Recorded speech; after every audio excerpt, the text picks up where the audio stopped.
Assalamualaikum warahmatullahi wabarakatuh. Apa kabar anak-anakku sekalian? Nah, jadi di sini bertemu lagi dengan Bapak dalam mata pelajaran Pendidikan Agama Islam. Nah, pada kesempatan kali ini kita akan membahas tentang perjuangan dakwah Nabi di Mekah dan di Madinah. Supaya tidak terlalu lama, kita lanjutkan saja langsung ke materi ya. Nah, pembahasan kita yang pertama yaitu sejarah Nabi di Mekah. Nah, jadi pertama-tama sebelum kita mengetahui bagaimana perjuangan dakwah Nabi di Mekah, kita harus tahu terlebih dahulu nih, bagaimana sih kondisi sosial kultural Mekah sebelum masuknya Islam.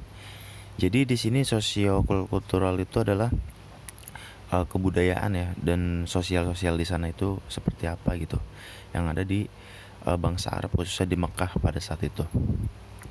Jadi kondisi Mekah atau kondisi masyarakat Arab di Mekah pada saat itu jadi kurang menghargai derajat perempuan gitu. Bahkan perempuan itu dianggap aib. Bahkan lebih parahnya lagi, kalau ada seseorang yang dia tuh punya anak perempuan atau bayi perempuan, itu dikubur hidup-hidup karena anak perempuan itu dianggap aib gitu. Nah, jadi selain itu juga perempuan itu mudah banget diceraikan oleh suaminya gitu. Jadi kalau ditalak ya udah ditalak, nggak ada pembagian harta apa-apa gitu. Kan kalau dengan datangnya Islam itu kan, kalau talak itu kan ada sesuatu yang diberikan ke istri, terus juga harta gono gini itu dibagi. Jadi harta gono gini itu harta yang dikumpulkan bersama-sama selama mereka menikah gitu. Terus juga kan kalau talak itu kan, kalau sampai talak 3, laki-laki itu nggak boleh menikahi perempuan ini lagi, kecuali perempuan ini lagi menikah dulu dengan laki-laki lain, dan itu nggak boleh disengaja, nggak boleh direncanakan gitu. Jadi menikah dengan laki-laki lain, cerai baru boleh dinikahi nama suami yang dulu gitu. Nah, itu juga di sini tuh warisannya, kalau di zaman Arab di Mekah sebelum adanya Nabi Muhammad SAW. Nah, hartanya itu diambil oleh anak tiri, oleh saudara-saudara suaminya gitu. Terus istrinya itu malah ditahan oleh keluarga suami dan diperlakukan seperti budak, seperti pembantu gitu ya. Nah, terus ada juga sistem perbudakan yang terjadi secara turun-temurun di sana. Jadi perbudakan ini, orang Quraisy itu perang dengan suku lain. Nah, kalau kalah, yang kalah itu dijadikan budak gitu. Jadi mereka itu dipekerjakan secara paksa gitu, seperti binatang, pekerjaan-pekerjaan yang keras gitu. Terus yang parahnya lagi, kalau ada budak yang perempuan, nah itu dipaksa untuk melayani nafsu laki-laki. Terus uang yang diterima itu diambil sama majikannya gitu.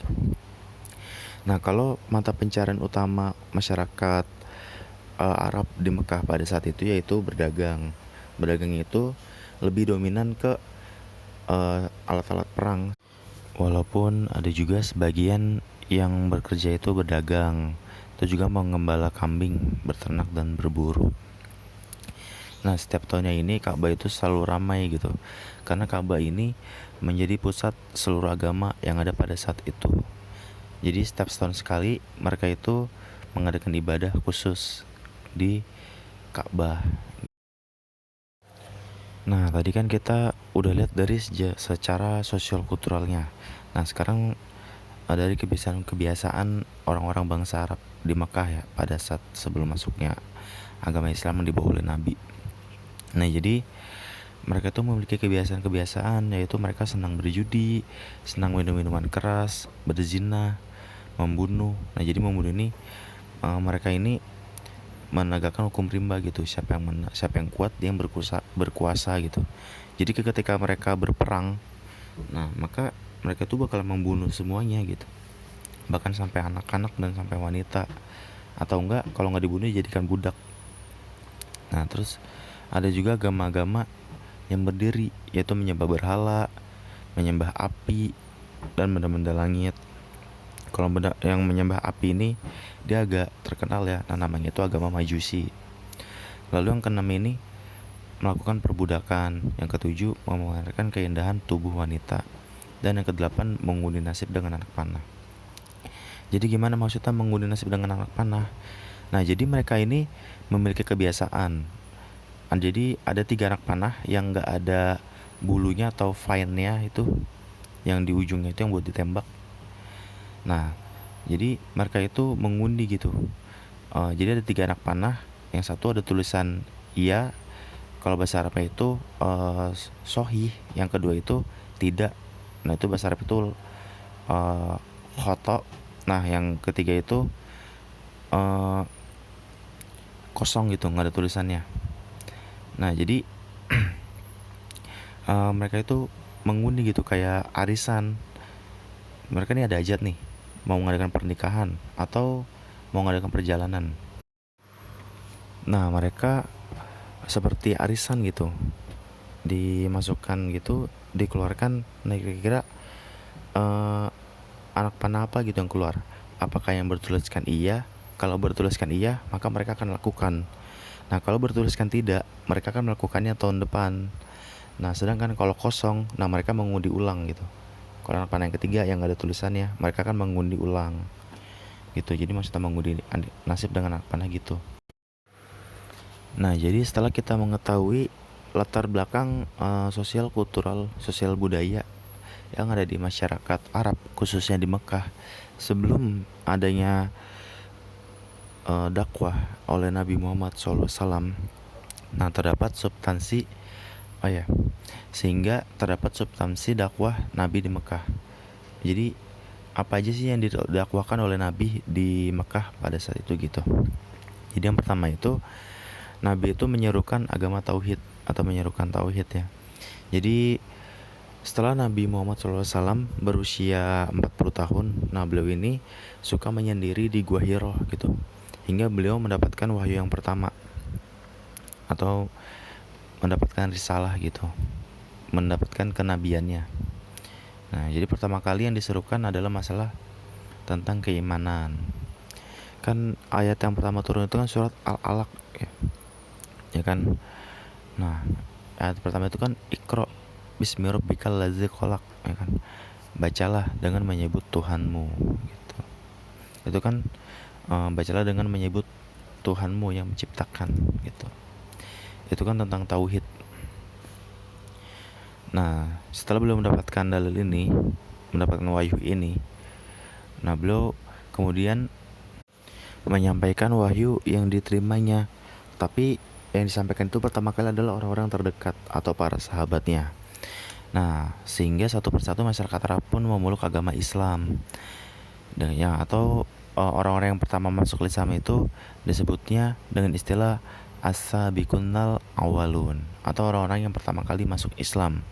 Nah, diantaranya itu ada Utsman bin Affan, ada Jubair bin Awan, ada Sa'ad bin Abi Waqqas, ada Abdurrahman bin Auf, ada Talha bin Ubaidillah, ada Abu Ubaidah bin Jarrah, dan ada Al-Arkam bin Abil Arkam. Dan ada juga Abu Bakar As-Siddiq radhiyallahu anhu. Nah, jadi Abu Bakar ini adalah sahabat Nabi yang pertama kali masuk ke dalam ajaran agama Islam. Selanjutnya yang menjadi substansi yang kedua yaitu memperbaiki akhlak masyarakat Arab. Karena tadi kan kita sudah lihat ya kebiasaan-kebiasaan bangsa Arab gitu ya, yang mungkin kalau bagi kita itu tidak manusiawi gitu. Nah, jadi sebelum Nabi Muhammad SAW menerima kenabiannya, nah beliau itu sudah mencontohkan akhlak-akhlak baik gitu. Beliau itu sosok yang jujur, hingga beliau diberikan gelar Al-Amin oleh masyarakat kafir Quraisy pada saat itu. Nah, selain itu juga beliau memiliki sifat mulia seperti senang menjaga silaturahim. Jadi beliau itu senang bertamu atau senang menjenguk orang-orang yang sedang sakit, walaupun orang tersebut jahat kepada beliau gitu. Bahkan kan ada suatu kisah yang beliau itu dilempari kotoran, diludahi. Nah, suatu saat Nabi bingung, kok ini orang ini nggak pernah kelihatan lagi. Akhirnya Nabi berkunjung ke rumahnya, ternyata beliau sedang sakit. Nah, karena orang yang tadi melihat bagaimana akhlak beliau, akhirnya orang tadi dia masuk Islam gitu, beliau bersyahadat. Nah selain itu, lu juga memiliki sosok yang sopan, lembut, menghormati orang lain, memuliakan tamu. Nah, gimana sih maksudnya memuliakan tamu? Jadi ketika ada tamu, siapapun itu tamunya, beliau akan melayani gitu. Kan kalau kita kan kadang enggak ya. Kita pengennya itu ya teman-teman dekat aja. Misalnya ada orang yang nggak kita senang gitu bertamu. Ah, dia ngapain sih bertamu ya kan? Nggak tahu nih, gue lagi nyantai gitu. Nah, jadi kalau Nabi itu nggak kayak gitu. Nabi itu siapapun yang bertamu, baik itu orang miskin, orang kaya, nah, akan dilayanin gitu. Diberikan jamuan gitu. Kalau kita kan kadang enggak ya. Ah, dia mau orang susah. Ngapain sih dia bertamu? Kesini bobo, boro-boro bawa tentengan. Kesini kalau cerita-cerita kalau lagi susah doang. Kalau seneng mah tahu kemana gitu. Tapi kalau Nabi itu enggak. Nabi itu memuliakan tamu. Nah ini perlu kita contoh gitu ya. Lalu ketika kebenaran dihina atau diremehkan gitu, atau ketika ajaran agama Islam itu dimusuhi atau ada yang memerangi, nah Nabi itu berada di garda paling depan untuk memerangi orang-orang yang menghinakan atau meremehkan kebenaran atau menghinakan ajaran agama Islam. Nah, kenapa sih kok Nabi mencontohkan terlebih dahulu? Karena gini, bagi Nabi Muhammad SAW, teladan yang baik akan mengalahkan 1000 nasihat. Nah gitu. Sehingga beliau itu selalu menunjukkan keteladanan yang baik kepada masyarakat Quraisy gitu. Gimana Nabi kata-katanya itu mau didengar kalau Nabi itu nggak Nabi itu tidak mencontohkan akhlak yang baik gitu. Nah Nabi aja yang akhlaknya udah baik, ya dia aja dakwah masih nggak didengar, apalagi kita gitu. Kita yang kadang masih berbuat salah, ya kan. Jadi ketika kita menasihati orang lain tapi kita nggak didengar, itu nggak apa-apa. Yang penting kan kita sudah mengingatkan gitu. Tujuan dakwah itu kan apa? Tujuan dakwah itu kan mengingatkan. Dia mau dengar mau enggak, ya udah itu urusan dia dengan Allah gitu. Sehingga kita sudah mengingatkan, kita sudah menggugurkan kewajiban kita sebagai umat muslim gitu, yaitu menyampaikan kebenaran gitu ya. Terus juga kalau kalian ingin menasihati seseorang, kalian perhatikan lagi nih, kira-kira siapa yang kalian nasihati gitu. Misalkan kalau orang yang lebih tua dari kalian, nah itu jangan kalian yang nasihati, tapi coba kita minta tolong misalkan ke ustadz gitu. Ustadz nih, tolong nasihati ini gitu. Misalkan ke orang tua ya, kalau orang tua kan kita yang ngomong tuh kurang pantas. Nah maka kita minta tolong ustadz gitu. Atau orang, atau misalkan kakek kakek nenek kita, pokoknya yang dia itu di atas orang tua kita gitu ya. Jadi kurang pantas kalau kita yang menasehati, boleh, cuma kurang pantas aja, takutnya mereka itu ini apa sih, ini bocah kemarin sore gitu kan, biasa gitu. Nah itu juga, kita juga harus memperhatikan tempat. Jangan sampai kita tuh menasehati orang lain itu di depan orang banyak. Nah, kalau di depan orang banyak itu kita bukan menasehati, tapi kita mencaci maki jatuhnya. Kita menghinakan dia. Nah, selanjutnya yang menjadi substansi yang ketiga yaitu menegakkan persamaan hak dan derajat di antara manusia. Tadi kan kita lihat ya, bahwasannya terjadi ketimpangan. Ya, ada perbudakan gitu, ada hamba sahaya dengan majikan, ada orang miskin dengan orang kaya. Nah, yang lebih ketara lagi antara wanita dengan laki-laki gitu. Jadi dengan datangnya Islam ini ada kesamaan hak, makanya orang yang memiliki harta yang lebih, nah mereka membayar zakat, diberikan ke orang yang kurang mampu, orang yang miskin. Terus juga ada hak-hak wanita yang diangkat gitu. Jadi dengan datangnya Islam itu wanita itu dimuliakan gitu. Contohnya apa? Misalkan memakai pakaian yang tertutup gitu, ah, dan lain sebagainya. Terus juga kalau mau menikahi perempuan itu membayar mahar. Nah itu kan salah satu bentuk-bentuk pengangkatan derajat wanita gitu. Terus apalagi, surga di bawah telapak kaki ibu. Nah gitu. Terus apalagi, perempuan itu mendapatkan hak waris gitu ya. Maka bersyukurlah kalian nih, anak-anak bapak nih yang solehah nih ya. Bersyukur kalian lahir di saat Nabi itu sudah selesai berdakwah gitu. Agama Islam itu ajarannya sudah ada. Coba kalau kalian hidup di zaman Quraisy gitu, zaman kafir Quraisy, hidup di Mekah, wah betapa tersiksanya gitu kalian.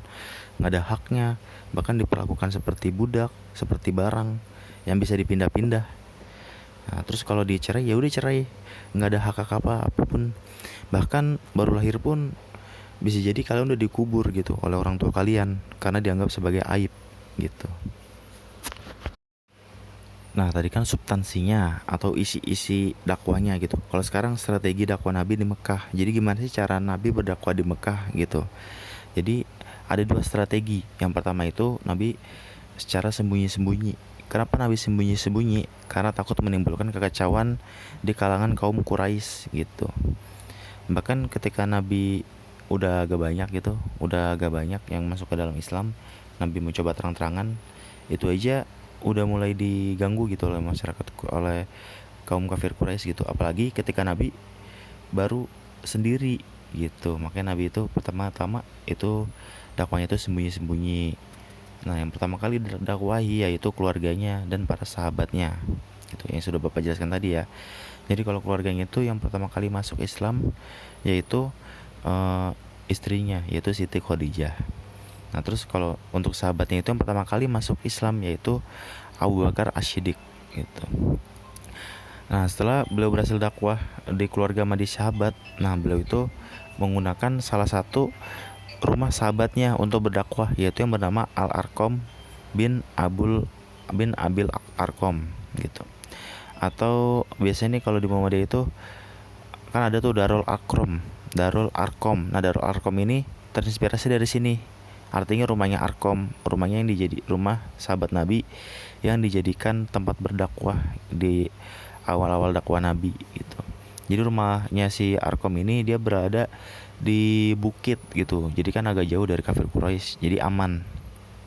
Nah, dalam waktu 3 tahun akhirnya eh, yang masuk ke dalam ajaran agama Islam itu berjumlah 40 orang gitu. Jadi semakin lama semakin banyak hingga 3, 3 tahun ada 40 orang yang join gitu ya. Atau yang bergabung ke dalam ajaran agama Islam.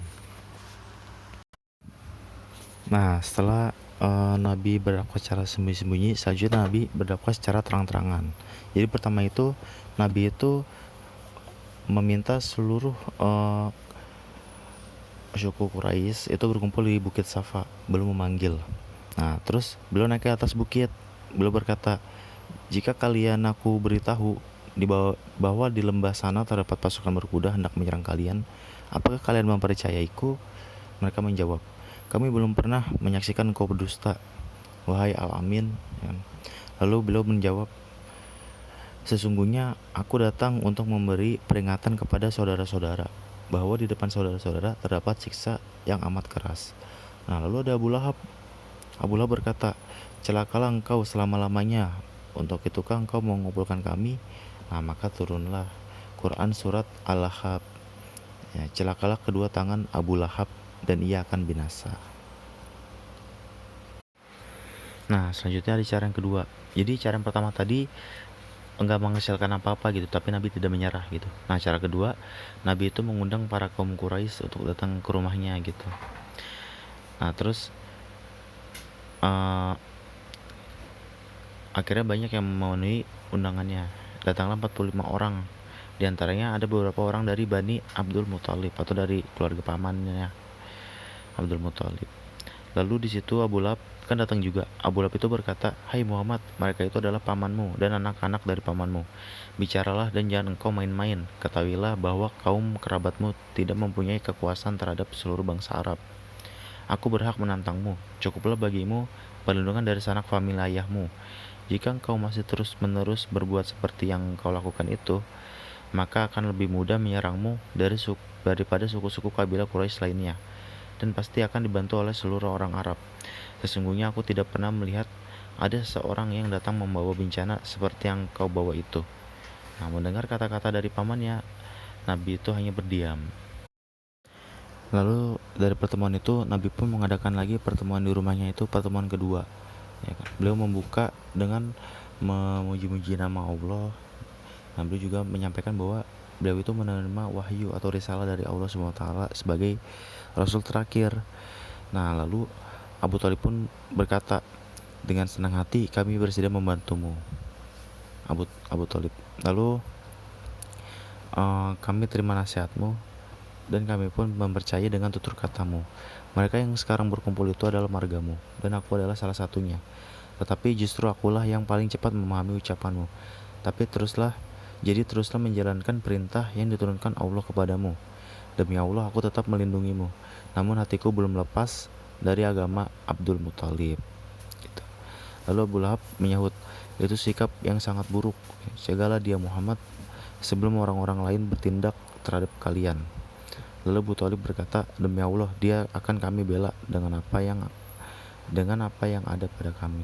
Jadi kalau Abu Lahab ini kan paman Nabi, tapi beliau itu menentang dakwah Nabi. Nah, kalau Abdul Muthalib ini, beliau itu paman Nabi, tapi beliau itu mendukung dakwah Nabi gitu, bahkan melindungi Nabi. Nah, dengan metode dakwah secara terang-terangan, semakin banyak pengikut ajaran agama Islam, dan Nabi Muhammad SAW melakukan dakwah di Mekah kurang lebih selama 10 tahun.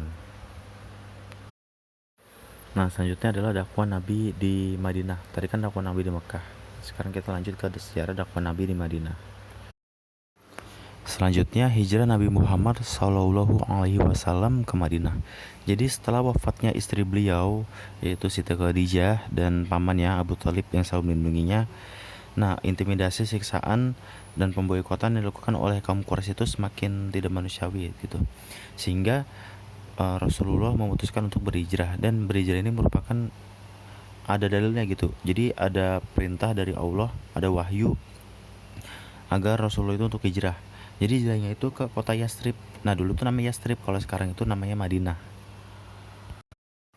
Nah, selanjutnya ada faktor yang mendorong kenapa Nabi Muhammad SAW hijrah ke Madinah. Kenapa nggak ke kota lain? Jadi pada tahun 621 Masehi, ada rombongan 13 orang dari orang Madinah menemui Nabi di Bukit Aqobah. Nah, mereka itu masuk ke dalam ajaran agama Islam. Lalu yang kedua itu, 1 tahun kemudian datang lagi rombongan sebanyak 73 orang ke Madinah, dari Madinah ke Mekah. Nah, terus beliau bertemu dengan Nabi, mendatangi Nabi. Nah, beliau tuh mengajak Nabi untuk hijrah ke Madinah daripada ke Mekah yang tidak aman gitu. Lebih baik Nabi ke Madinah saja gitu bersama kami. Nah, terus beliau juga orang 73 orang ini, mereka berikrar untuk membela dan siap untuk melindungi Nabi Muhammad beserta umat Islam lainnya yang ada di Mekah. Sehingga dengan alasan ini, kenapa Nabi memilih untuk hijrah ke Madinah gitu, karena masyarakat Madinah itu udah welcome gitu, udah siap untuk melindungi Nabi dan umat Islam lainnya yang di Mekah. Nah, berikut ini tujuan hijrahnya Nabi Muhammad SAW ke Madinah. Yang pertama itu karena udah nggak ada yang melindungi Nabi, karena pamannya kan Abu Thalib sudah wafat. Nah, jadi sebelum itu ketika beliau hijrah, itu tuh rumah beliau sudah dikepung gitu oleh orang-orang kafir Quraisy yang berniat untuk membunuh beliau. Akan tetapi ketika digerebek gitu ya istilahnya, kalau zaman sekarang, Nabi itu sudah tidak ada gitu. Jadi beliau itu hijrahnya itu malam hari ya. Jadi pagi harinya itu sudah dikepung oleh orang-orang kafir Quraisy, nah, untuk dibunuh, tapi Nabi sudah tidak ada. Lalu yang kedua, untuk memperoleh keamanan dan kebebasan dalam berdakwah serta beribadah, sehingga dapat meningkatkan usaha-usahanya dalam berjihad di jalan Allah SWT. Tadi kan masyarakat Madinah itu kan udah welcome gitu. Jadi lebih baik di Madinah, karena Madinah itu masyarakat itu sudah berikrar ingin melindungi Nabi. Nah, jadi agar dakwahnya lebih maksimal, maka Nabi hijrah ke Madinah. Nah, selanjutnya strategi dakwah Nabi di Madinah tentunya berbeda karena latar belakang masyarakat Madinah dan Makkah itu berbeda gitu. Jadi strategi yang pertama itu pembinaan masjid. Jadi Rasulullah SAW itu membangun masjid di Madinah. Tapi kalau masjid yang pertama itu ada di Kubah. Nah, kalau di Madinah ini namanya Masjid Nabawi yang sampai sekarang tuh terkenal, yang warnanya putih. Nah, gitu. Jadi gimana sih maksudnya pembinaan masjid? Nah, jadi itu masjid itu disebagikan tempat untuk seluruh kegiatan umat Islam gitu, baik tentang membahas tentang pengajian atau penyampaian wahyu dari Nabi Muhammad. Nah, terus ataupun membahas permasalahan umat, atau enggak rapat-rapat gitu, misalkan rapat yang tentang umat. Nah, itu juga dilakukan di masjid gitu. Harusnya kita mencontoh nih, kalau ada rapat tentang warga, nah itu kalau bisa tuh di masjid, jangan di pos RW gitu ya. Lebih baik di masjid, kita mencontoh Nabi gitu. Lalu yang kedua, memperkuat persaudaraan kaum Ansor dan Muhajirin. Jadi mempersatukan antara kaum Ansor dan Muhajirin. Jadi Muhajirin ini adalah orang-orang yang dari Mekah. Ansor ini orang-orang asli Madinah gitu. Jadi dipersaudarakan seolah-olah saudara kandung. Misalkan si A nih sama si B itu anggap aja saudara kandung gitu oleh Nabi gitu ya, ikatannya anggap aja saudara kandung. Jadi tinggalnya itu di dalam satu rumah yang sama, di rumahnya si kaum Ansor. Kan kaum Muhajirin ini kan meninggalkan tempat tinggalnya gitu, terus juga mereka bersama-sama bekerjanya gitu, ada yang berdagang, terus ada juga yang bertani, menggarap lahan pertanian milik kaum Ansor, jadi mereka saling berbagi. Lalu yang ketiga itu ada Piagam Madinah. Jadi kan yang ada di Madinah itu kan bukan cuma orang-orang Ansor atau orang-orang Islam aja, tapi di situ juga ada suku-suku kecil gitu, ada juga orang-orang Yahudi. Nah, agar di Madinah itu tetap utuh, ya tetap terjaga, beliau membuat Piagam Madinah gitu, yang disepakati bersama. Yang pertama itu tiap kelompok dijamin kebebasan dalam beragama, jadi nggak boleh saling mengusik gitu. Yang kedua, tiap kelompok berhak menghukum anggota kelompok lainnya yang bersalah. Yang ketiga, tiap kelompok harus saling membantu dalam mempertahankan Madinah. Misalkan ada orang yang mau menyerang Madinah nih, nah itu harus saling bergotong royong untuk mempertahankan Madinah, atau ada kekacauan, nah harus saling menjaga gitu untuk mempertahankan Madinah. Lalu yang selanjutnya yang keempat, penduduk Madinah semua sepakat mengangkat Nabi Muhammad SAW sebagai pemimpin. Lalu selanjutnya meletakkan landasan berpolitik, ekonomi, dan kemasyarakatan bagi negeri Madinah yang baru terbentuk. Jadi enggak bebas gitu ya. Jadi ada politiknya, ada ekonominya, dan ada kemasyarakatannya. Jadi itu lebih terstruktur gitu untuk negeri Madinahnya itu gitu. Nah, selanjutnya peperangan pada masa Nabi Muhammad SAW. Sebenarnya ada banyak ya perangnya, cuma kita di sini ambil dua perang ini aja yang cukup populer gitu ya. Yang pertama ada perang Badar. Jadi perang Badar ini perang pertama bagi umat Islam gitu. Jadi tepatnya pada tanggal 8 Ramadan pada tahun kedua di bulan Hijriah. Nah, umat Islam itu yang berjumlah 305 orang itu melawan pasukan Quraisy berjumlah 900 hingga 1000 orang.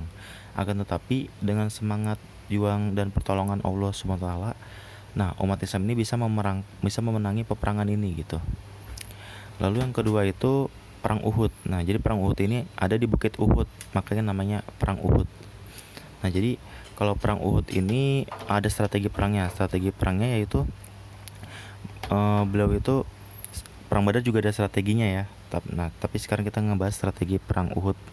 Jadi strategi perang Uhud itu Rasulullah SAW itu memberikan pasukan panah gitu, ada pos-posnya itu di Bukit Uhud gitu. Nah, jadi kan yang menyerang itu waktu itu dipimpin oleh Khalid bin Walid yang menyerang pada perang Uhud ini gitu, yang memimpin pasukan berkudanya gitu. Jadi ketika pasukan berkudanya itu maju, tapi pasukan pemanah Rasulullah SAW ini berhasil mencegah gitu, mencegah pasukan berkuda Khalid bin Walid ini untuk menyerang Madinah gitu. Akhirnya pasukan dari Khalid bin Walid itu mundur ya kan, mundur karena kalah. Nah, pasukan pemanah yang ada di atas bukit itu tergiur dengan harta rampasan perang. Jadi kalau perang itu ada harta rampasan perang dan itu boleh diambil gitu. Emang kalau dalam perang tuh seperti itu. Jadi itu harta-harta yang ditinggalkan oleh lawan gitu sehabis perang. Nah, ketika pasukan musuh itu melihat bahwasannya pemanah dari pasukan Rasulullah SAW ini sudah mundur, sudah lengah gitu, mereka itu berbalik menyerang gitu. Karena posisinya udah nggak siaga, akhirnya umat Islam itu mengalami kekalahan yang menyebabkan wafatnya 70 orang syuhada gitu ya. Atau orang yang wafat secara syahid gitu, disebutnya syuhada. Nah, selanjutnya yang sudah kalian tunggu-tunggu. Nah, tugas. Jadi ada tugas ya. Kalian dikerjakan tugasnya. Tugasnya berupa soal latihan.